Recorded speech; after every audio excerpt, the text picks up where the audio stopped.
You know, as I sit here for the 8th time while we do this 8th show, I just can't help but think, God, I'd rather be sitting at home in a blanket watching Netflix as I do every day, because I have no life. Hello, everybody. Once again, I'm Starbeastrave, your host, and here with me here is Yada Yada and Dada. Say hello, guys. Hey, what's up? What's up, Yada? Anyway. So, I mean, I know I waste my life watching Netflix. How about you guys? All the time. I mean, I can't live without it. It really is TV now. We're abridgers. We have no lives, so yeah, I have nothing to waste on Netflix. Well, there you go. We're all zombies that watch Netflix. We're all zombies that watch Netflix, and so are you. So, but you know what? I can't act like it's all milk and honey, because for every good Netflix show, there's Ozark. Or as I like to call it, Breaking Board, because that's what it is. It's Breaking Board in I just had to see the first episode, and I knew it was Breaking Bad clone. I mean, I haven't and seen it. My brother started watching. I'm like, what is it? It's like Breaking Bad, but... Well, not better, but... No, it's not Breaking Bad, but anything. It's just trying to be Breaking Bad, but failing miserably. It, like, literally everything Breaking Bad did good, this does bad. Except for the wife. They did the wife right. Because, to be honest, I never liked the wife from Breaking Bad. I thought she was irritating. But, you know, one element done well does not make it a good show. For those who haven't seen it... Jason Bateman, the fox from Zootopia, is now playing a whole new criminal role, except this one was just a mistake, or rather he was roped into it. So he goes to bumfuck Missouri, where there are no people except Forrest and yokels and shit, and he starts a strip club, and he does a lot of dirty dealings, and there's a white Gus, and you just blah-de-blah. It's boring as hell. Just rewatch Breaking Bad. That's also on Netflix. Yeah, pretty Save much. yourself the... Well, the good thing about Netflix is that it offers you both old and new. I mean, there are shows that I had not watched until we got Netflix. Yeah, well, that tends to happen. It's not really catering to you. It's catering to your nostalgia. It's catering to the 90s kid inside The one of you. that they can market for a lot of money. Well, it's catering to a lot of things, but... I mean, it has really become something else. I mean, it started as, okay, you want to watch old movies and old shows, here we go. But now they're creating... like the most watched TV shows right now. I mean, it started off as a better version of Blockbuster, but then they're like, okay, well, let's just offer people our own stuff since we have the money now. That's basically how all networks start. We offer syndicated programming that you already know, and once we get big and popular enough, we start making our own. Same thing with Cartoon Network, same thing with Nickelodeon. Yeah, but it's a good deal, man. I mean, I'd rather pay, $11 a month, to get the entire season of, all the seasons of a show than pay, what was it, like $40 for a season 1 DVD? That's why everybody's trying it. They already have, man. YouTube has one now. Pretty much every low-budget network has one Hulu, now. Amazon. Everyone's trying to compete. I mean, literally everyone is trying to compete with Netflix right now. Everybody. Yeah. Amazingly, they're holding on. I mean, they all have something. Everybody has like at least one original show or movie that people are like, well, I mean, it's not Netflix, but they have this. Yeah, but most of them suck donkeys, and none of them really have their own Daredevil now, do they? No, well, I mean, I'm trying to remember which one is the new Star Trek Discovery thing. NBC? I mean, NBC, yeah. NBC has a streaming now. I mean, unbelievable. I don't know what they offer there except for bad sitcoms, but it's like, oh, you don't like bad sitcoms? We got a new Star Trek show. If you pay the same thing you pay for Netflix, you can also watch 13 exclusive episodes. Wait, do you mean the actual Star Trek show or the Star Trek show showed by the Family Guy? No, the actual one. There's a new one. Okay, the actual okay. Because I can't tell these days. Everyone keeps calling that one the Star Trek, but I know there's an actual Star Trek that's in canon with the rest, so it's hard to tell. The actual Star Trek feels more like the J.J. Abrams Star Trek versus the Seth MacFarlane one that is very reminiscent of the old school, like James Kirk, Spock, all that good stuff. With his touch of comedy, but fans think that's more accurate, and I agree. The other one, not to say that the other one's bad, but, Trekkies are like, this is not what I grew up with. Well, that's the fact of any purist fan base. They tend to get mad at anything new or different. Yeah, Well, then they shouldn't watch Netflix shows because, oh boy, there are just as many reboots there as there are anywhere else. Yep. Some are good, some are bad. Yeah, pretty much. I owe Netflix that I watched the entire old Star Trek, all the shows.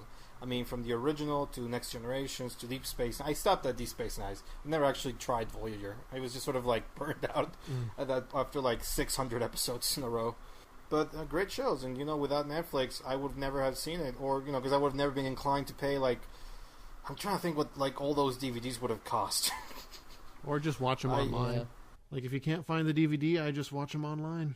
That's why I pay Netflix. I like to do it in the the proper way. But I mean, sometimes we've all been there.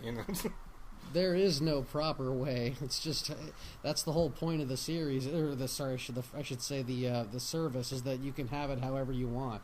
You can have it sent to you if you prefer a physical copy. You can stream it if that's what you prefer. You can have it all at once or week by week. It's however you want to do it. That's the real reason people watch this, for the convenience. Mm-hmm. And the fact that for some reason they get a humongous library that's full of stuff that, like I said before, it practically preys on your nostalgia. It's like, you haven't seen this in a while. Would you want to watch this again? Yeah. Honestly, this last weekend, they got me with Batman. Because for some reason, I don't know. They just decided Batman was the it topic this weekend because Batman Returns, Batman Forever, and Batman and Robin are all available. And I couldn't help myself. I sat down and I just piled through all of them because I'm that much of a dork.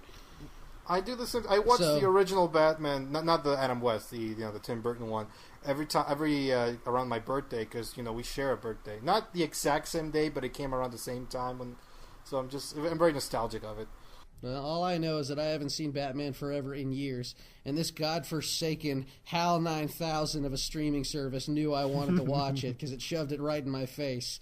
I really hate that this algorithm can figure out what you probably watch based on your viewing habits. Well, there had to be one algorithm that worked, unlike YouTube. That's just everybody putting up their shit, whether you like it or not. The difference between Netflix is it puts up stuff that your 90% probability most likely will click. YouTube, it's just everyone puts out shit regardless of whether you want it or not. Yeah, I mean, Netflix algorithm is more, what's the word, programmed to learn, like it actually pays attention to what you watch individually. I don't really know all that, computerized witchcraft.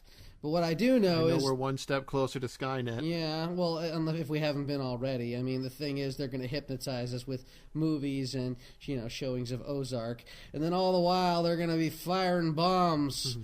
They're going to distract you with Jason Bateman's awful performance, and then blow you up for your trouble. You know what? Screw that. If I'm gonna blow up anyway, I'm gonna go ahead and watch the Netflix Arrested Development. At least then Jason Bateman will make me laugh.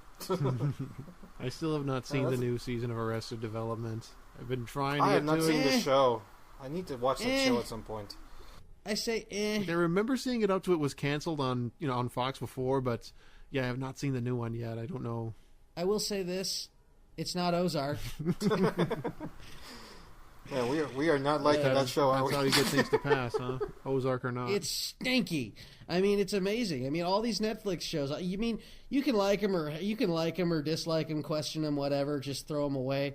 This show got to me. It's like, wow, I feel like I wasted my time. Like, you ever get that way? You ever hate a show or hate a director because you're like, wow, you wasted my precious life. Thanks. I know I could have turned you off at any time, but. For my part, I actually just stopped. There are many shows that I've watched like 3-4 episodes. I'm like, nope. I don't judge a show by its pilot, but I feel like by the time you reach episode 4 or 5, if it hasn't hooked you, why go on, man? It's like, but it gets so much better in season 2. I don't care if I can get through season 1. Why would I? Well, here's my question though. I love that argument whenever you're watching something you're not liking and they're like, oh wait, give it time. I promise by 20 it gets really good. I'm like, fuck you. Why can't it be good right now? Why does it have to be good then? I want it good now, damn it. And mind you, the thing is, there are shows like that. There are shows that really get good around 20 episodes, or maybe even in the second season. Like they were figuring things out in season 1. So I do get it. I mean, I don't know how people put up with an entire half or even full season of bad everything, but yeah, some people do. Some people pile on, just get through it, and now it got good. I mean, like... Well, with me, I mean, it's like, even if it's something bad, I kind of want to... I don't want to feel like my time is entirely wasted, so I'll sit through the badness just to see how it ends, especially if I think this is going to be the only season of it, which, with some of these, definitely. But, I don't know. It's just... I don't want to watch it, but I don't want to, like, say... I don't want to let the show beat me. Like, fuck you, I'm going to watch all 10 of your episodes, and then I can just flip you off and walk away. Then I can complain about it. Then I can tell people that you truly are a piece of garbage. Right, so you can go on Facebook and say, lol, don't watch Ozark, lol, sucks. Haha, Gus didn't die, huh? Spoiler. Whatever. Oh, who cares? It's Ozark. Yeah, I mean, no one that's cares. Pretty much how it is. There are shows that I feel like the shows that I gotten through that were bad at first, and then somehow I don't know, I feel like it was just, you ever watch a show or a movie for no particular reason, you're like, there's nothing better on, or I'm so bored, I'll check this out, and even if it's bad, you're like, You just described 90% of TV in that one sentence. Mm-hmm. A show where you're like, yeah, I don't really know, but nothing else is on though. I'm sure not going to be constructive today. What are you, crazy? Yeah. I'm going to go ahead and stream all of Mrs. Frizzle's Magic School Bus just 'cause I can. I don't know. And then, of course, there's those shows that you're kind of instinctually against because you're thinking, oh, this is a reboot, or oh, this is an adaptation, and boy, this is going to suck. And it turns out you end up loving it. Like, you're glad you gave it a shot. Like, if I can be honest, I was hesitant to watch the new Voltron. Ended up really, really liking it. Yeah. First season, but second season I ended up really, really enjoying. Mm-hmm. And then third season, better and worse, and I don't know, I guess it's clear that the third and fourth season, those were supposed to be one season together. You can tell just by the quick endings for all of them. Oh, no, I know. They're too short to be... Yeah, no. They were definitely... I mean, what they did was they Rebecca sugared it by cutting it up more than they had to just so they could get it out faster, I guess. But I hate that nowadays where TV, splits up seasons. Like, dude, just wait until it's all done and give it to me in one go. Don't make me wait for more. You think Voltron was bad. You see the Castlevania one they did? 4 episodes. 4 episodes. And 2 of those episodes were just standing around talking. Yeah, I mean, it was good talking, but still. That's because they weren't really sure if that was going to work or not. They're like, okay, this is a video game adaptation, and those really don't track well. I mean, I don't think there's ever been a single TV or movie video game adaptation that's actually been successful. I think that there are some that are memorable, but I can't remember any video game adaptation, live action or otherwise, that has actually been successful. I would call one, but it's a moderate success. So to me, this is still the best live action adaptation of any video game related anything. And very people have seen it, but they did a web series of Street Fighter Origins like 2-3 years ago. It was really good. It focuses on how Ryu and Ken... Okay, but that's a web series, though. No, but it was a live action, funded by Machinima. It was all professional stuff. I mean, not Hollywood, $200 million budget, but...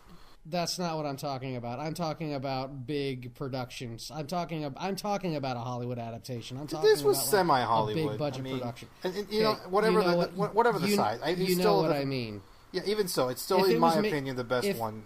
If it was made by Machinima, it was made by nerds. That's why it came out. I'm talking about an adaptation made by paid writers and directors in the big leagues. You know what I'm talking about? Those never go well because those fools don't know shit about video games. It's just that simple. They think they know things about video games, but that's really not what they know. They don't. But you got to give them something. They do keep trying. Yeah, and it's just never worked for them.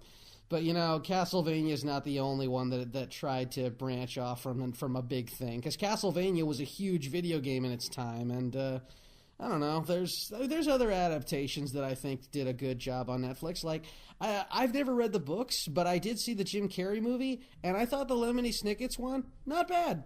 Could have been improved, but not bad. I enjoyed most of it. Some of the actors are really, really good standouts. Back me up on this. Come on, you guys enjoyed, right? I actually haven't seen it yet. I have not seen it. Oh, well, I would. To be honest, I wasn't a huge fan of the Jim Carrey movie. I feel like his acting was good, but I was just sort of not into it. I forgot I watched it. Oh, come on! He's the reason you went to see the movie. He is the reason I went to see it, and I enjoy his performance. But it wasn't enough for me. No, he's an excellent Count Olaf. But here's the thing. What's his name? Gosh damn it, why can't I never remember his name, even though he's in everything?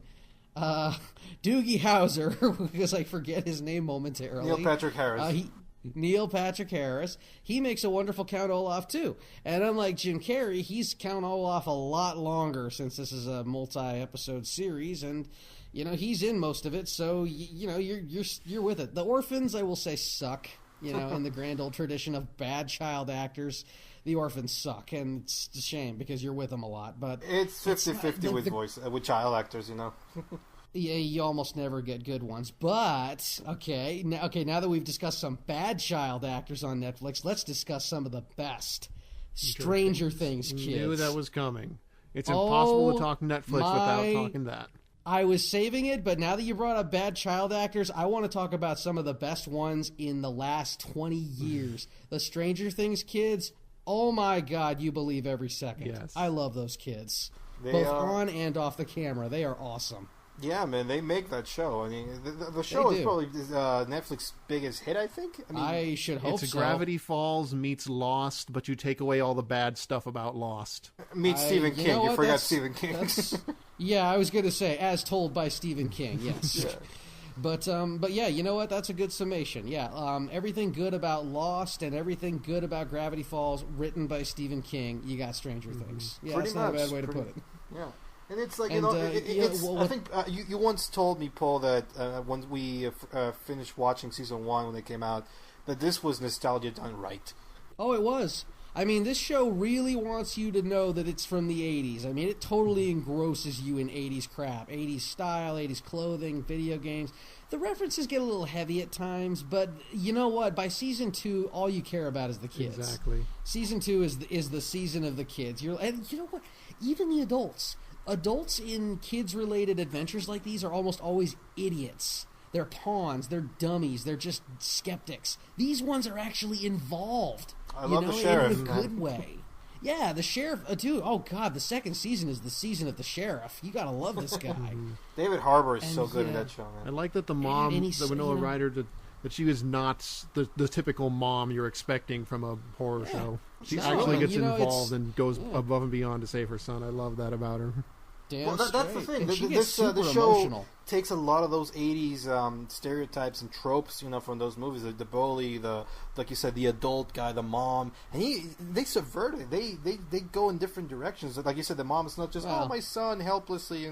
No, she takes action. I mean, it's true. I mean, the truth is Winona Ryder does spaz out a lot in her roles, but in this one it's for a good reason. She lost her kid and she's freaked the fuck out. I would be too if I were her. I'm glad she goes to such psychotic lengths to try and save him. Yeah, there are times when I actually feel scared for the Demigorgon when she's going after it. Right?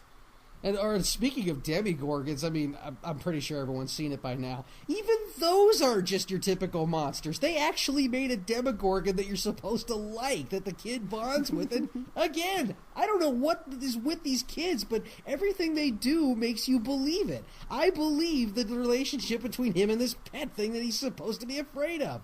I don't know what's with that. Normally I'd roll writing, my eyes at a... Yeah. Good writing. That's really it. The Duffer Brothers know what they're talking about. And even with a character that doesn't talk, and yet she's my favorite, bless her little heart, 11. She barely has a line here and there, but god damn, is she the most believable thing in that shit, a show full of great things. I don't know if it was just me or not, but I felt like 11 started to talk more as the series progressed. Like around season 2, she was saying more words, better sentences. Well, yeah, she was learning. I love that when a character grows over the span of the show. I mean, I haven't watched season 2 again, but I feel like during that time the sheriff was... I need to remember his first name. I just call him the sheriff. But he was teaching her like different words every day, like in a routine, right? Well, yeah, not just him, but the kids too. When she was in a, I mean, she's been in a state of arrested development her whole life, so she's learning new words for the first time, and her little boyfriend teaching her words every now and again, and she's learning new stuff. She's talking more. She's getting more comfortable, and she's learning the benefits of not trusting strangers, which is good. She's like, you know what it is? She's the viewer's daughter. You know how everybody throws around terms like, he's my son, he's my daughter? 11 is everybody's daughter. You want your little girl to grow up strong and healthy and be good. I love that kid so much. She is so awesome. 11 is one of my all-time favorite characters right now. All the kids bring something to the table. I mean, the standout from they're all great, but the standout for me, I think, was what's his name? Dustin. Yeah. Well, yeah, everybody loves Dustin. He's the lovable screw-up. Everybody loves him. I love him, man. Yeah. And, you think I know for a fact that a lot of people's reaction to damn it, I can't remember the names to these kids except for Dustin.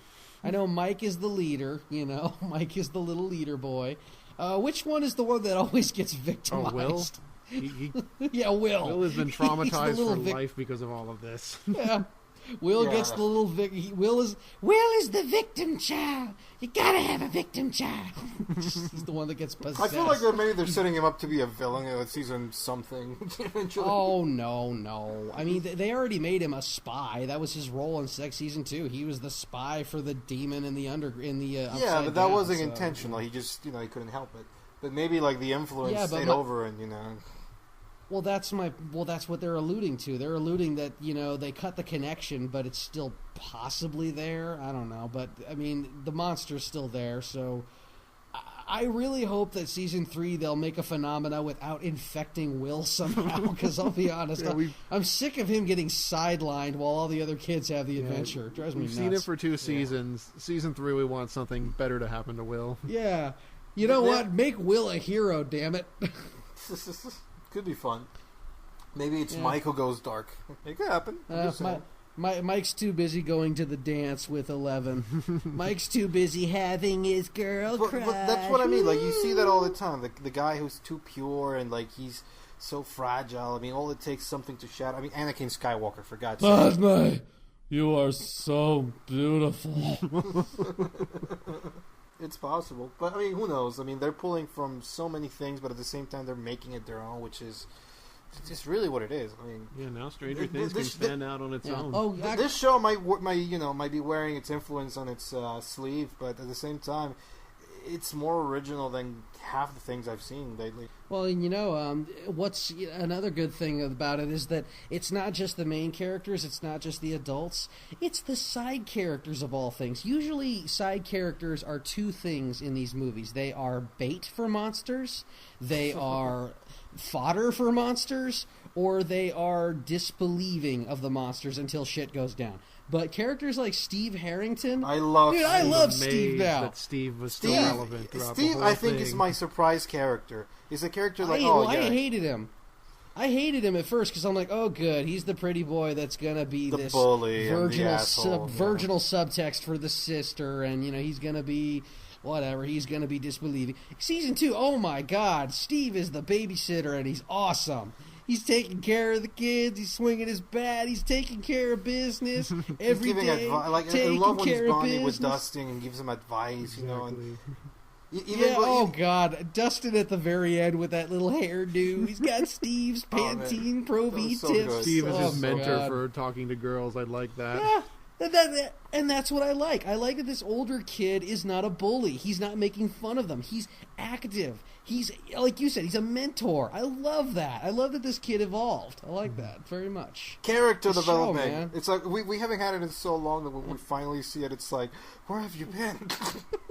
Well, it's a trope breaker. This show is breaking all the tropes. Everything you'd I mean, it does some things like, a victim girl and whatever. My point is, for every bad thing it has, it's got 3 good things that completely subvert whatever tropes they're supposed to be. Yeah, I mean, no show is perfect. I mean, let's just not even say it. But any show, like you said, that can do 3 things good for every bad one. I mean, that's a success. Yeah. The one thing I don't like about the latest season, and I'm not alone here, a lot of people didn't, I really hated the spin-off bait that we got in the middle with 11 and that was so forced. Runaways. God, it's like, okay, we get it, guys. You want a spin-off. A, I don't like this new girl. B, oh my God, how is it? Those adults are all talking like children. It's like a Ninja Turtles gang. My God, was that stupid? That's it. That is exactly what it is. Yeah, they were Ninja Turtles gang talking to 11, and 11 ironically is the adult in the group, and I guess I kind of like the other psychic girl, but her powers are interesting. They're cool, but then they just leave. It's like, okay, we'll see you in the other show that nobody likes. It was weird because like they just forgot the plot thread. I mean, they're like, okay, you may have a sister, somebody else from the program, and and she might have powers. And it's like, okay, so I'm just gonna leave the whole Stranger Thing, go to New York, hang out with the Ninja Turtles, and conveniently come back when they need me. And by the end, it was one episode. One episode that was just there. They are the adult to teenage Stranger Turtles. That's what they are. It's disgusting, and I hate it. The characters had some promise, but it's like you can't just shove them in the middle of something else and expect us to care about them more than what we already invested in. Yeah, well, I don't know. I just, that much like the Ninja Turtles, those people's only excuse was to sell more shit. That's it. They showed up, gave Eleven an excuse to be a badass little goth kid for a minute. And then it's back to bumfuck nowhere to fight off the Upside Down. Yeah, I think you phrased it right. I mean, that really felt like the creators were like spin-off shopping. Like we're going to introduce this in the middle there, see people like it. And be like, hey, remember when people really liked that episode? Give us more money. Yeah. Well, thank God we're not the only ones that didn't like that. I mean, the second the series premiered, the season premiered, everyone's like, did we need this? Don't want this. Yeah, can we not see them again? Okay, the girl. Okay, fine. What's her name? The other girl with power. Yeah. She's fine to come back. If you want to expand on the whole psychic thing, that's fine. But do it when the time is right. Yeah, not just because you want to get your own universe set up. Good God, we don't need any more of that. Thank you. We're going to be getting a lot of that, sadly, but. That's my point. I don't want another one in a show I like. I have enough problems with universes going on right now. I don't need one in something I'm enjoying. I don't think you maybe heard of this, but apparently we're not going to be getting a season 3 for like 2 more years because that's great. The actors, I don't know if all of them are just like 11, but they're all like starting careers now, so they want to try other stuff. Oh, that's dumb. I mean, it's smart from a career perspective, but it's dumb from a show perspective, and here's 2 reasons why.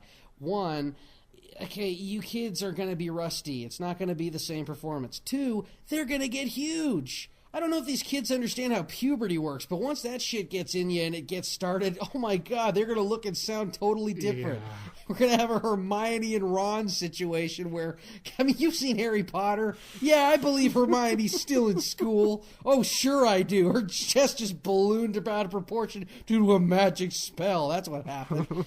I'm so scared of 11 having a growth spurt and her she's going to be like fucking 5 feet tall. Come back in their teenagers. Oh, wow. Right. But especially her, because as you know, adolescent girls mature faster. So I'm just worried she's going to be towering over the boys. She's going to be like 3 feet taller than them. It's going to be like, it's so awkward. It's like, oh, this is an interesting development. Her psychic experimentation, it caused her to grow in 2 years. Yeah, I'm sure that's why. I mean, no good. I don't think any good show really lasts that many seasons. I mean, after a while, I don't care how talented the creators are, you're gonna run on fumes. It's gonna be out of Speaking of a show ending, one thing I liked about Stranger Things is that each season could have been the final season. Like they left 1 or 2 things open. Oh, sure. But they closed up the main thing just in case they didn't get renewed. That's what season 1 I would say no because of the. I mean, come on, it ends with the Will spitting out a bug. That's like. But we don't know if that's real. Yeah, it might just be a dream. Plus, or it could just be an ironic ending. I mean, a lot of horror shows and movies end that way with an ironic ending. It's like, oh wow, we thought it was over. Is it? That's fair. Question okay, mark. I know what you're talking about. That's a staple of horror. Yeah, I think of like Big Trouble in Little China, how it ends with the monster, like, oh, it's still there, like. But, right. That's a big staple of horror is the question mark. Is okay? I take it back. I can see that. Right. Although I still though. prefer the ending to season 2. That's really felt more full circle to me. Well, it does, but as we saw, the story's still not over. Monster's still around, so there's still things to do. But I mean, I'm hoping it doesn't end because I see possibilities. Just a few things. 1, if you're going to give the Runaways their own show, give them their own show that I won't watch. 2, don't victimize Will. Make him a damn part of the story or kill him. I just don't stop making that kid a masochist. And 3, And 3, don't wait 2 years, because 11 is going to balloon up, and she's going to be fucking... I'm just getting this image in my head of her being so much bigger than the boys and then making a dumb excuse. She's not that old yet, Paul. I mean, a year is not going to... Dude, come on, man. Have you seen kids... Trust me, man. When kids hit puberty... Have you seen child stars hit puberty? It's weird. Yeah. It's really, really weird. It's so weird when they come back to continue the series and they're like, oh, one of them has armpit hair now. Oh, that's nice. Go away. I hate you. I mean, if it's natural, then I say go with it. I mean, don't pretend that it's it's a month later after season 2. No, if it's a year later or even 2 years later, so be it. The story can continue with them older. What's wrong with that? Yeah, and I get that, and you know what? I appreciate the kids being smart. I prefer that. Actually, I prefer that when they acknowledge time has passed because, okay, we had to wait to shoot or whatever. But they made it part of the series instead of, no, it's still the same. It's only been a week. She just grew up a lot in that time. Yeah, I guess. But no, I mean, I get, like I was saying, these kids, they're making the right decision career-wise, because if you don't diverse when you're new, then you're going to stay the same thing forever, and that's going to be the only thing you're known for. And I think they know that. Yeah. I like this show, and I want it to finish off. You know, I mean, like, Finn, the guy who plays Mike, Finn Wolfhard, who's still the coolest name I've heard. He already got the huge start with the movie It, so that's going to I doubt that's his real name. That is his real name. Named in that. I doubt it. That's some stage name elaborated to make him sound cooler than the other kids. Well, you know what? It works. I don't know. Whatever. I mean, I know he moved on to It, but you know what? That's another thing. The kids from It weren't bad either. Well, yeah, that's another crop of kid actors that I'm actually surprised were really good too. Oh, I was just looking in IMDb for the what's his next career move. Apparently, he's still going to stick to Netflix with this new animated show of Carmen Sandiego. Wait, they're rebooting Carmen Sandiego? Of course they are. Again, like I said, nostalgia is the product now, so they're going to reboot everything. I never even watched the original. I think I only saw that opening theme, and that's it. Well, there's a couple. I mean, there's a few Carmen Sandiego shows. There was an animated show, and then there was some kind of live-action variety show or something. Was it a game show? I didn't watch that one. Yeah, I think it was a game show. Yeah, one was a game show, and then the other was a cartoon. I know that. I know there were 2 Carmen Sandiego shows, but that's it. Well, I mean... So, of course, they're going to bring it back. I mean, Netflix has like a better success rate than not, so I'll give it a shot. The animation department has been pretty good. I like Voltron. I like Castlevania. I liked... I love Troll Hunters. Love it. Love that show. Well, I enjoyed Troll Hunters a lot myself, but like anything, nothing has a perfect record, and... Hell, even fucking Pixar doesn't have a perfect record. Well, God, yeah, I mean, if this is the one that breaks it, so be it. But I mean, like I said, I have no reason to believe they will, based on those, successes. Yeah. Plus, I mean, I don't. But here's the thing: I don't give Netflix any credit for Troll Hunters. They bought the show and they showed it on their site. DreamWorks are the geniuses in charge of Troll Hunters. They're the ones that made it what it is. Because DreamWorks is awesome. They make some great stuff. Their animated shows have been doing really good. Except Boss Baby, which I think is from them, right? Okay, no, I get what you're talking about, but like, Netflix doesn't deserve any credit for things like Troll Hunters and Voltron. They produced it. I mean, Netflix has 1,000 people every day. Like, hey, do this show, do this show, do this. But here's the thing, though: producing is a very liquid title. Producing can be the most important job or the least important job. Producing literally can come down to just throwing money at a project. No, I get that. Credit, you want to give credit for the Voltron? You give credit to the Korra team. All I'm saying is that they had to choose that from other things. So which one are we going to go with? And they choose that. And I'm saying that was a good choice. They're good facilitators. Netflix are good facilitators. They're good at spotting talent and putting them to work on good things. Yeah, there you go. That's a good way to put it. Yeah, they're great at. What's the word? Green lighting. Netflix are excellent green lighters. Yeah, I'll give them that. They know who to put to work. Yeah, exactly. Yes. That they have selected good things. I'm not saying they made it, obviously, but they knew where to put the money. Right. They put the team in charge of Korra, who are unbelievable animators and some good comedy writers. Guillermo del Toro for Troll Hunters. Yeah. I mean, also brilliant. Guillermo del Toro, and they picked DreamWorks, which is a great studio, and they made something really, really good and original. Not sure who did Castlevania, but also clearly the first good video game that we've seen so far, if limited. Castlevania, I want to say, is done by similar people to who did Hellsing, but I could be wrong. No, I know it's an anime company. I know it's an anime company. I don't know if it's. It might be Madhouse. But I know Madhouse makes a lot of animation like that. I agree. I think. Yep. You know what? Yeah. I know it was done from some anime company that specializes in horror or something like that. Because those designs for Alucard and the vampires in general, they look they do look Madhouse, don't they? I mean, they're clearly influenced, if not made by it. But, it's whoever did it was also good. That's all I'm going to say. Yeah, right. But, they got some good stuff on all fronts. I mean, the Marvel shows we've talked about before, they're all, I mean, with the exception of Iron Fist. Iron Fist can burn. I was just going to say, not all of them are, I mean, Iron Fist can sit on my fist. Well, you know what, for me it goes... Put that on a t-shirt, Anthony. For me, the quality goes in order of appearance. Daredevil was great. Jessica Jones, good. Luke Cage, goodish. Iron Fist, Defenders.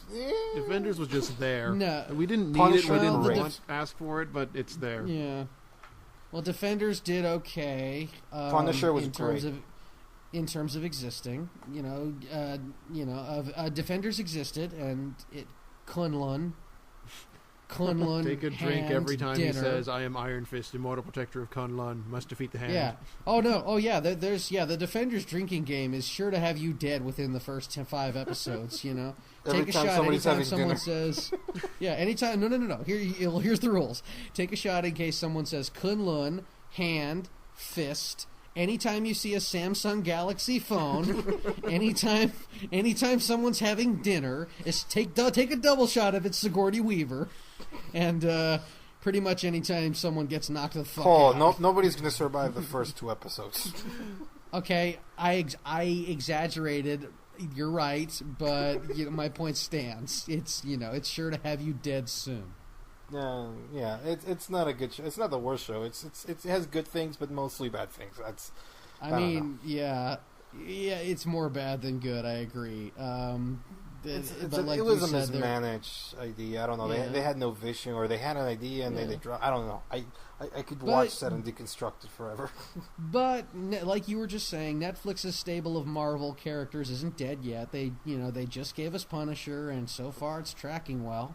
It's really good. Liking it. It was really good. Yeah. I will say this. I feel like, at least in the case of the Iron Fist show, that's more the fault of the showrunner. I don't remember his name. I don't want to remember his name. But that guy went on to direct another Marvel show after Iron Fist. God knows why anybody would let him. But you know which show? You know which show it was? Well, he had Iron Fist. I'm assuming Steel Toe is next. Right? No. Good guess. So it was. He showrunned the Inhumans.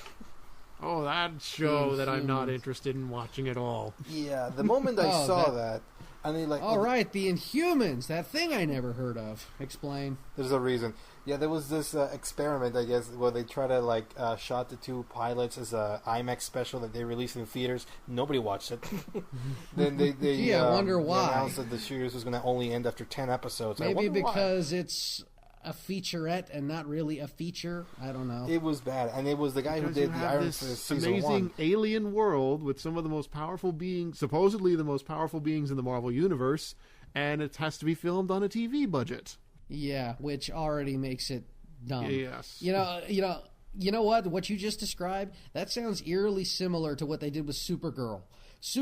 I mean, she's a Kryptonian. She's one of the Superman. She's one of the Superman, alumni. She's, she hangs out with Justice League. She fights with John Jones. She's with aliens. She's with other super beings. She's one of the strongest in the league.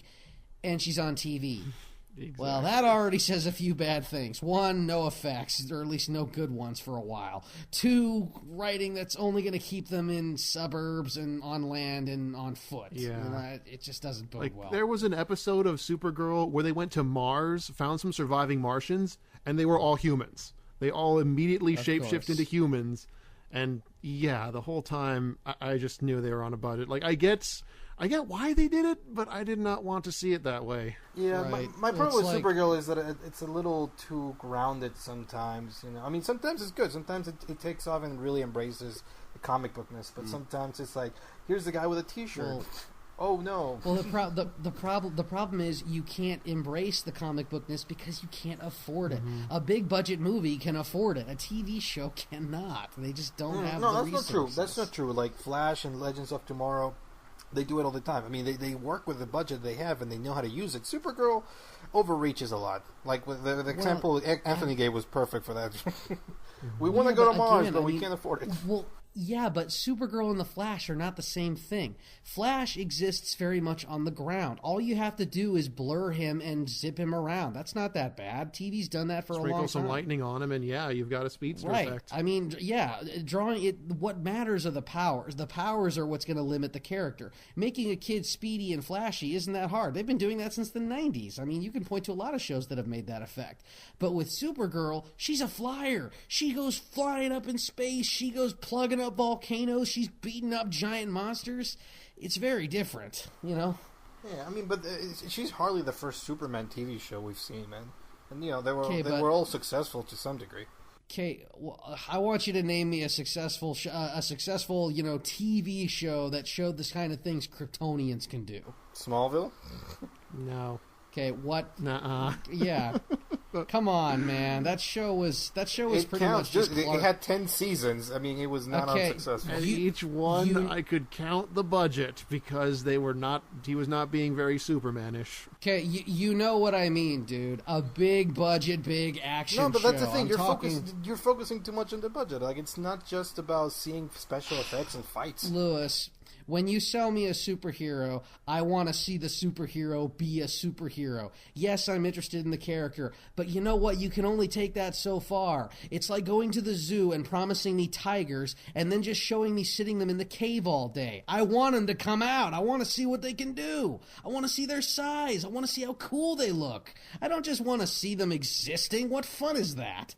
Yeah, yes, I'm interested in character. I'm interested in the drama. I'm interested in them talking things out. I don't want them to just be beasts, but they're heroes. You're selling me heroes. Yeah, I'm not saying to never show that. I'm just saying like it's how to use it. How much do you show, and like do we show less but make it better, or do we show more and make it worse? I mean, with Supergirl, it's very 50-50. I mean, sometimes they know how to use it. They've had good fights, just not all of them.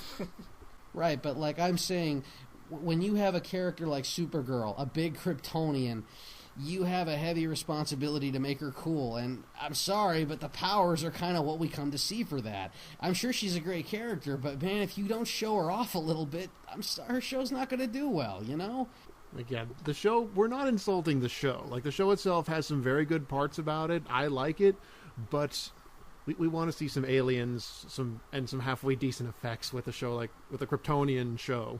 I still like it more than Arrow, at least what has become of Arrow. I just stopped watching Arrow after, season 4? Yeah, season 4. I didn't even make it to 4. I never watched Arrow, and I'm kind of glad I never did, because, man, the bitching on that show is just out of this world. It became something else entirely. I mean, unlike Flash or Legends of Tomorrow, or even Supergirl, they all started with a tone, and they stuck to that tone. I mean, Flash went a little dark in season 3, but, never to that point. With Arrow, it started off. Remember, this was the first show. This was back in 2011. This was at the height of the Nolan movies, and they were like, let's make what if we could make a Batman TV show at Nolan style, but we can't use Batman, so we'll use Green Arrow. That's literally the premise, and it starts with that like Nolan, everything's dark, serious, and everybody's well dressed.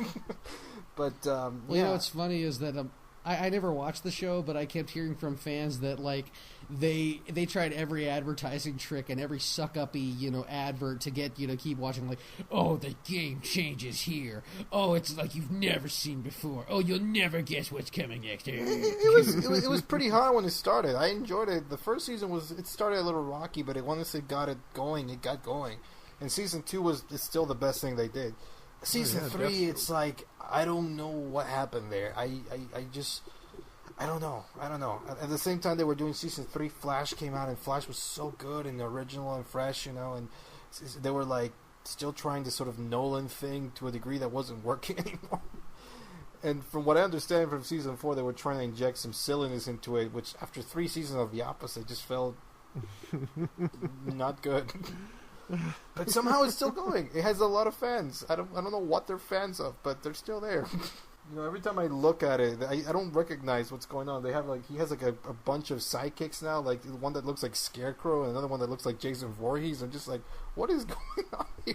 Yeah, that's why. Well, who knows? Maybe they're combining DC with horror movie villains. Ooh, maybe it is Jason Voorhees. Yeah, and then the whole thing with Felicity. I mean, I don't know. I stopped watching, so I don't know where that is at. But they're broken up. They're gonna get married. Now he hates him. Now she hates him. And now they're back up. I'm like, oh, even hearing about it gives me a headache. Tune in next week when Felicity becomes preggers. It's the all-new comedy of Green Arrow. Wait, was this supposed to be a comedy? Tune in next week when Felicity gets pregnant. That's a good way to put it. Because even they don't know what the hell direction they're taking. No, they're not. It really does depend. It does depend on the advertisement. It could be really good or really bad based on how they present it. And then they were all like, Deathstroke was the most successful thing they ever did, and they were like, we can't use him because Warner Brothers has plans. And then, from what I understand, he shows up in the last season, and now he's like a regular. So they're like, but didn't they just show Deathstroke in the movie? So what? Well, because they had to. Deathstroke's a very popular DC villain, so of course they're going to shoehorn him in. Mm-hmm. No, but you're not understanding. They said that they couldn't use Deathstroke for the last 3 years because Warner Brothers was going to use him. And then when they finally do use him, the same year, we see Deathstroke becomes a series regular? Explain that to me. I don't know. He was one of the most popular characters from the Green Arrow show, as I understand it, so I guess they just had to do more with him. Yeah. I mean, who knows how red tape works for those guys, but... Anyway, yeah, Green Arrow was like the first thing. I mean, it gets credit for launching this whole shared universe that is still better than the movie universe. Couldn't even in the first season of Supergirl. I don't think they could even say Superman's name. They just kept referring to him as Clark or my cousin. Or we didn't see his face until season 2. So yeah, it just shows that there's so much red tape I can't understand about that. To be fair, she does refer to him as my cousin a lot in canon, but yeah, that does seem cheap. It's just a way to not get Henry Cavill. Well, no, but they did have Superman in a full episode or 2. I remember. It wasn't Henry Cavill. Like on the second season. Did he have a mustache, or did they edit it out? No, it was just old school. It was straight out of Clark and Lois and Clark show. Just very bright, farm Boy Scout with jokes and golly Perry, that kind of Superman. The good Superman. Yeah. Oh yeah, which was refreshing. It was refreshing to see the old school. Yeah. The non-butt-chinned Henry Cavill was and he his disappearing mustache. Was he wearing the red trunks? I can't remember. No red trunks. They're going with the new 52 looks for everyone because looks cooler. But everything else was old school, so that's trunks. Trunks? What are you talking about? The red trunks he always wears. Superman wears his underwear on the outside before. Yeah, his panties. What are they losing the panties or not? Yep. No, actually, the panties are coming back. They just announced it. We're switching. I should hope so. Those red panties are a big part of his identity. I mean, come on. Not for the last 7 years. I mean, okay, anyone who is familiar with good Superman knows that he wears 3 things: blue suit, red cape, and the red panties. And a big fat ass on his chest. And a nice ass. He's got a nice ass. Yeah, but they omitted the red trunks panties, whatever you want to call them, 30 years panties. ago. So then we need to start a grassroots campaign. # bring his panties back. Oh, well, that's the thing. It worked because they're officially bringing them back to the comics in sometime this year. And I'm guessing the thing is, once they change something in the comics, it stems back to the movies, unless the movie is a successful one, in which case it's the same in reverse. But okay, well, since Man of Steel, Henry Cavill hasn't really wooed everybody. I think. Well, yeah, I wonder why. Well, yeah, I mean, Red Panties can't save him. I'm afraid he's done. His angry Jesus Superman. Wait, no, I can try again with my British accent, my fake mustache. No, I'm sorry. You and your butt chin are done. You go off with Batman. You go off with Ben Affleck and his bat rifle and his bat prans, and you just go sit in the corner. We're gonna find better ones. Wonder Woman, you can stay. Just keep Wonder Woman around. Wonder Woman, Flash, and Aquaman. I want to see more of them. Jeremy Irons, you're free to stay. You're a great Alfred. Yes, him too. You're Scar. Yeah. You can stay forever if you like. That's everybody right. Except the world's finest, because these are not the world's finest. yeah, those are the world's mildest. They're the world's mildest, that's for sure. Gosh darn it, can they do their job satisfactorily? Gosh darn it, they look and sound like the characters, but damn it all, do they not sound like the characters in terms of script writing. I don't fault them as much as like the people in charge of these movies. They're actors following director's orders. That's why they chalk it up. I agree. I mean, I agree in terms of Ben Affleck. I mean, Henry Cavill has really had a rough man. I really feel for that guy because I do think he could be a great Superman, but it's like he's been stuck with Snyder's vision and fake mustaches. Yeah. Oh no! I completely blame it to bad writing. I'm with you guys. The actors could be the greatest versions if they were allowed, but I mean, I don't know. Maybe I still blame a lot of Luthor on Jesse Eisenberg's horrid performance. No, I mean, blame where blame's due, and that was. I mean, I'm sure direction had a part in it, but not just direction. Sure, but no. I still to this day think Jesse was confused. Either he didn't know who Lex Luthor was, or he was desperately trying to audition for the Joker the whole time because he did not get it. He just did not understand what he was supposed to do. Yeah, I feel like we're always gonna riff on that in this podcast because it's like. Oh, I am. If I ever meet Jesse Eisenberg, I'm gonna give him a urine jar full of Jolly Ranchers and tell him to eat up. Then I'm gonna shave his head and brand Bad Actor on his big bald cap. Dumbass. Go back to the Social Network 2. Here comes Netflix. Fucker. That's good. But, I mean, we'll see. I mean, they're supposed to be, under new management again for, like, the 5th time. Wait, you know what's funny about this? Is that in DC is infamous for changing its presidents, like, all the time, all over the place. Every time a movie flops, they have to sacrifice somebody. Well, what I mean is, DC's like live action movie production is functioning the same way DC's presidents do. They're like revolving door and interchangeable. It's like, okay, you suck. Okay, Wonder Woman was okay, who was in charge of that? Okay, you can, we got your number, we'll keep you. Okay, who is responsible for Men versus Men? Fired. Get the fuck out. No, I should since Batman v Superman, they've changed president or head of department or whatever like 3 times already. One for each failure. Okay, who was responsible for EBS? You're out. Okay, now who was responsible for Suicide Squad? You're out. Okay, who was responsible for Justice League? You're out. Yeah. Wonder Woman, Zack Snyder. It's like, can't anyone give me a J.J. Abrams? Can't anyone get me who's the one who directed all the good Marvel movies? Jon Favreau! Can't anyone give me a Jon Favreau? Yeah, Jeff Jones is the one who's still there because he was involved with Wonder Woman, so... Well, plus he's a DC alumni and a great one at that, so... right. The other day they confirmed because they've had like 16 movies announced, and they confirmed that only 6 are in active development, which is Aquaman, which will come in this year, Shazam next year, Wonder Woman 2 next year, Suicide Squad 2 because as bad as the first one was, it made a lot of money, so of course, Flashpoint, which is hopefully going to correct everything, and the Batman. Yeah, Flashpoint, I'm hoping, is going to pull off a bullshit warping reality thing, kind of like the cartoon did. I'm hoping, because I just want it all to reset. It's one of the few times where I'm happy if it all just resets. Yep. It's they have that card. They're going to use it. You know what? I would. I can totally buy that Dr. Manhattan changed all the comic books with his mere existence. I'll buy that here, too. I don't care what you do. Just reset it.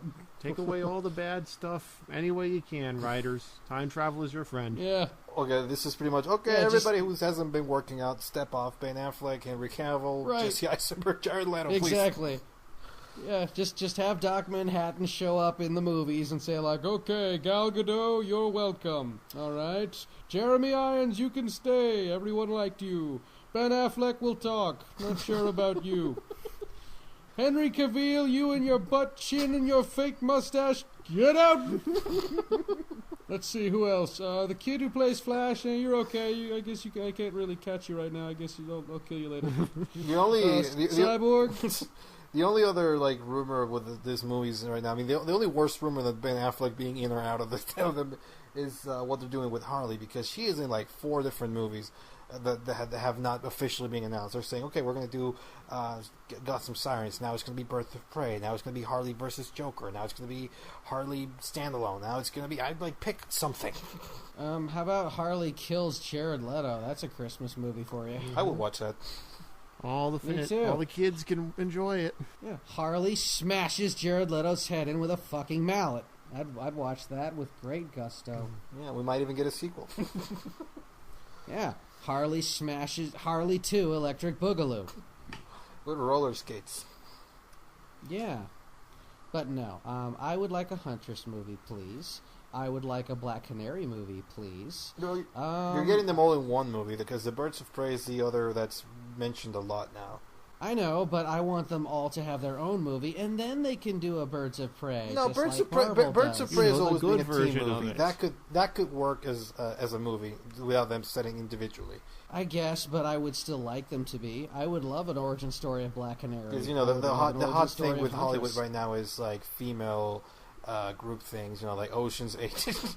Well, and I'm all for that under the right circumstances. Here's the problem, though. I'm all for all-female casts, but, why don't you try having established all-female casts? Instead of just gender-bending Ocean's 11, why don't you make any... This isn't Justice League, Paul. I mean, that's like saying, okay, before we see an X-Men movie, we have to have a Cyclops movie, a Storm movie, a Wolverine movie, a Jean Grey movie. You're not...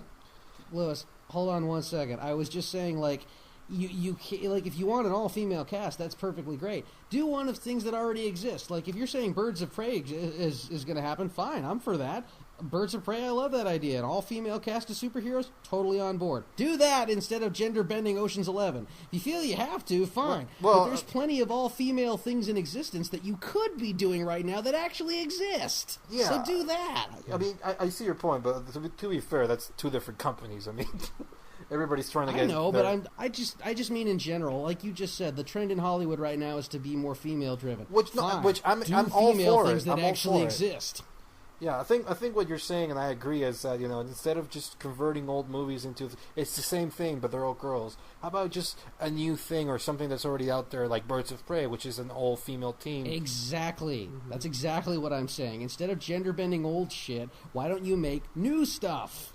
Write and direct a new all-girl superhero team. I'd watch the shit out of that. Yeah, I mean, there is an argument to that I hear, and it's valid to a degree, which is that, but girls, get more attention when they're in established properties rather than try to kickstart something on their own, which is valid. I mean, it's not this. I mean, well, it's not the same scene that's true of anything, though.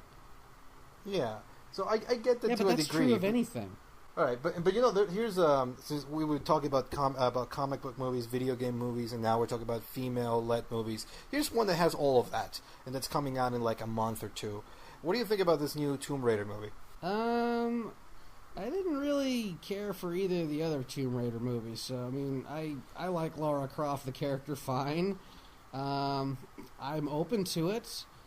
I myself am not a big Tomb Raider fan, but who knows? Maybe this movie could change it. I mean, it looks more... Closest I've been to a fan has just been playing the old PS1 games.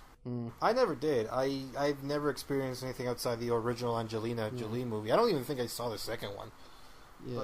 But yeah, I didn't either, because I'll be honest, I'm not the biggest Angelina Jolie fan, and those movies didn't really do anything for me, but I do know that Tomb Raider is one of the big video game ladies, so I know anticipation for this movie is high.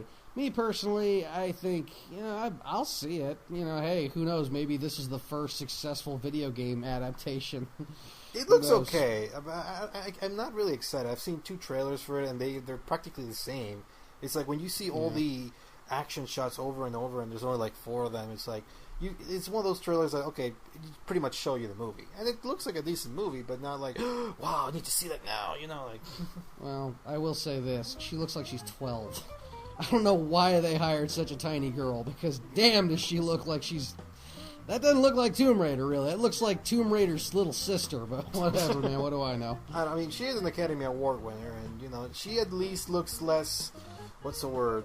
Like with Angelina Jolie, not to discredit her or anything, but I feel like when she was doing Tomb Raider, it was more sex appeal than, Dude, do you know Tomb Raider?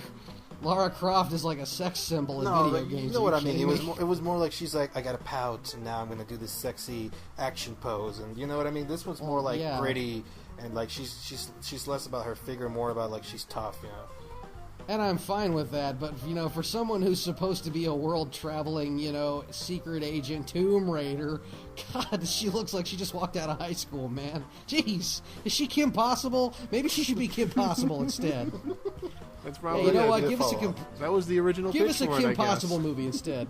Yeah, put her in a red wig, make a Kim Possible movie instead. I'd prefer that to Tomb Raider. Throw in a naked mole rat and Will Friedle. I'll definitely check it out, if only to see if it's maybe the first successful. I mean, every time a video game movie comes out, we always say that. We'll see if it's going to be the first one. We're still waiting. Yeah, we'll see. We'll see. For now, though, all this talk of female characters makes me want to watch all my favorite female characters, and that's what I'm going to do on Netflix right now. So, all y'all say goodbye. Say goodbye as you go back to watch Netflix, because I know you're going to do it. Damn, you called my bluff. Well, thank you all for joining us. You know to like, subscribe, follow us here. We are every week. And, go check some Netflix. We do. All the time. Netflix and go away.